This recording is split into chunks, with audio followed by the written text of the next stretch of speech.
అయ్య బాబాయ్ గట్టిగా పట్టుకో. అక్కయ్య గంజి బాగా పెట్టు. పెడతానురా, గంజి పెడతాను, నీకు ఎలకల మందు పెడతాను. యాదవ్ సచ్చినోడా రోజుకి 2 జతలు ఇప్పుతాడు. ఉతకలేక నేను సస్తున్నాను.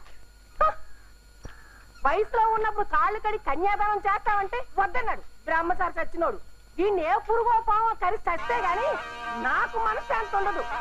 అమ్మమ్మమ్మమ్మమ్మ, ఈ బ్రహ్మచారి బతికి ఎందుకురా? అమ్మా అమ్మా అమ్మాయి అమ్మాయి అయ్యో పావు పావు పావు నాకు భయం.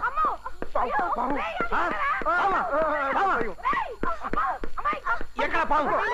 ఇదో పట్టు. అక్కడ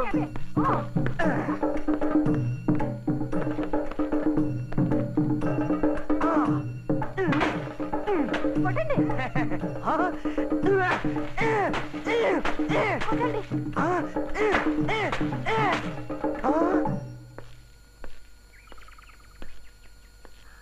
అమ్మో అమ్మో అమ్మో, ఎంత పెద్ద పాము, ఎంతలో ఎంత ఘోరం తప్పిపోయింది.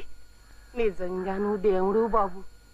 మనిషి ఎలాంటి వాడు అయితేనే నా ప్రాణాలు కాపాడాడు. నేను చంపాల్సిన పావు నువ్వు చంపావు దివాకర్. సచ్చినోడా, మా అక్కయ్య ప్రాణాలు కాపాడావు. ఈ విషయంలో మీ మేలు మేము మర్చిపోలేమండి. థ్యాంక్స్ భువనేశ్వరి. ఇది కూడా ఒక నాటకం అని తీసి పారేయలేదు. భక్తి సినిమాలో లాగా ఆ నాగరాజే మన ఇద్దరిని కలిపాడు. నాకు పుట్టబోయే బిడ్డకి నాగరాజు అని పేరు పెట్టుకుంటా. నాగరాజు కాదు, నా పేరు నోకరాజు.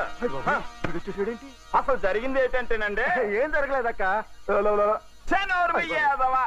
ఈ పెద్ద మనిషి నన్ను సెట్ షాట్ నుంచి మీ మీద పావు నొక్కమని చెప్పి సినిమాలో చిరంజీవిలో గోడ దూకొచ్చేసి మిమ్మల్ని పక్కకి నెట్టేస్తానని చెప్పి పావును కొట్టేసినట్టు తుప్పిగానే నటించేసి నాకు ఒక 20 రూపాయలు ఇస్తానని చెప్పారండి.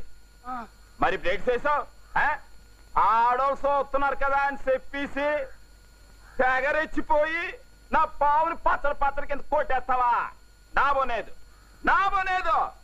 తక్కువ నా 200.